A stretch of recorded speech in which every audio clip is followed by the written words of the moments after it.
right, so let's move on to our next project. We are going to do a pencil with this wrap. Now you can interchange barrels, you can interchange anything. You could even do the coffee on the pencil, whatever you want.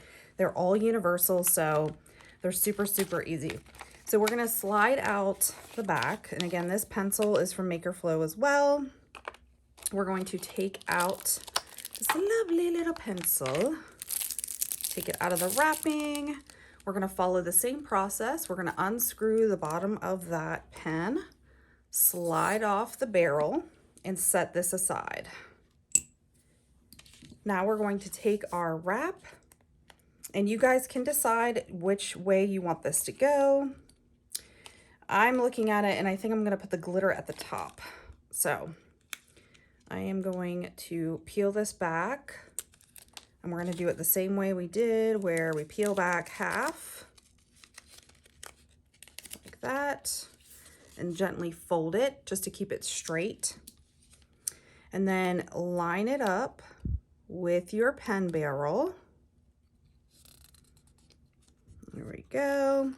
And you're going to give it a gentle press and press it down the sides as you unravel, and go all the way around and push it down, making sure there's no air bubbles. There we go. All right, that's super cute.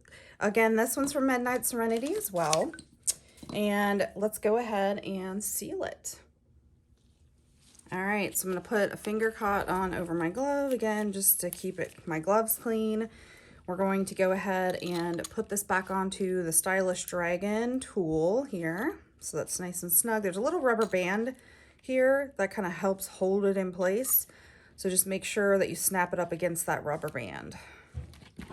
Now we're gonna take our skim coat and we're going to do one line of resin from the bottom to the top of the wrap.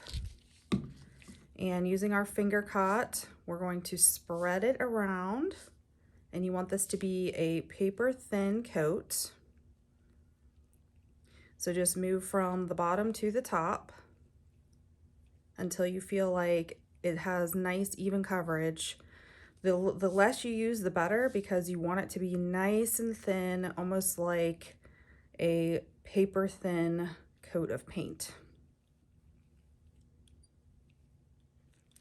The reason I like to move in one direction is in case there are bubbles or dust, or sometimes glitter can get in there.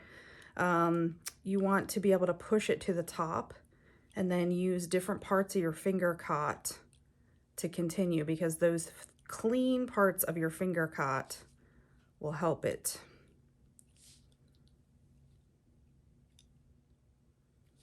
All right, we're gonna rotate this around a couple times, make sure it's nice and level.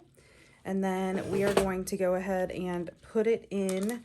I'm using the tray, the magnetic tray this time, 48 watts for about 60 seconds. Then we'll rotate the pen and do another 60 seconds. All right, so that is done curing. So let's take it out and take a peek. It looks absolutely beautiful. So now let's go ahead and add some rhinestones. For those of you that have not added rhinestones, we put some in your project packs so that you guys could experiment and see what you want to do with those rhinestones. But this would be a great place to start. So let's go ahead, and you should have a rhinestone picker in here. So let's open that up. Now the rhinestone picker has two sides. One that is wax, which helps you pick up the rhinestone itself, and the other one, which is a rhinestone placement tool. So it'll help you maneuver the rhinestone around where it needs to go. You should also have a little jar of rhinestones. So let's go ahead and open those rhinestones up. And I'm gonna add some to the lid to make it easy.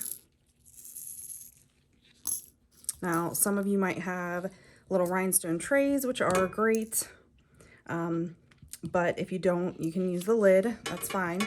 You can use the rhinestone picker to kind of flip them over if needed, but that's what the little trays are nice for. But you can see the wax just helps you to pick them up. All right, so we are going to use some UV resin for this. You can use any adhesive. You can use, one of my favorite adhesives is the E6000. E6000 is a really good adhesive for rhinestones. So I'm just putting a little bit of skim coat on my mat just to make it really easy to work with. And I'm gonna use my silicone brush just to put a little bit of skim coat right here where I'm gonna place a couple rhinestones. And then I'm gonna use my wax tip to pick up the rhinestone and place it down on that pen. Like that. And as you move along, you will just continue adding a little bit of UV resin at a time. And you can use your lamp to cure, or you can use a little flashlight if you want, whatever you have handy, and just cure it along as you go. So here's an example of a little tray, and I believe this is by Amy's Make Everything. And if you just shake the rhinestones around in the tray, it literally will turn them over for you. It's pretty freaking genius. So then it makes it a little bit easier for you to pick the color that you need, especially if you're working with a multicolored mix like we gave you. And you're just gonna keep going along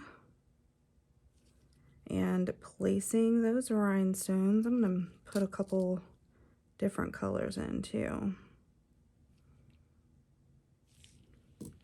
And just cure a little bit as you go to keep it in place. Now you can use other adhesives which are a little bit easier with not having to place and cure because it'll kind of keep them in place as you go. But if you're trying to use what you have on hand, then this is going to be your best bet. All right, so now that I have my beautiful little rhinestones on there, I am going to go ahead and cure it for about 60 seconds at that 48 watts, which is that higher wattage, just to make sure that it's nice and solid. And then we'll put it back together. All right, so let's check out our beautiful little rhinestone glitter marble pen with the wrap. It's so cute. We're gonna take that off, make sure our bottom of our barrel looks good, and it does. Now we're gonna go ahead and put this right back onto the Maker Flow pencil, and then we're going to screw this back in like so. Make sure it's nice and snug, and there's your pencil. It looks so pretty. So you can use these rhinestones on just about anything. You can use them on your pens, pencils, your little makeup brush, but this turned out so cute.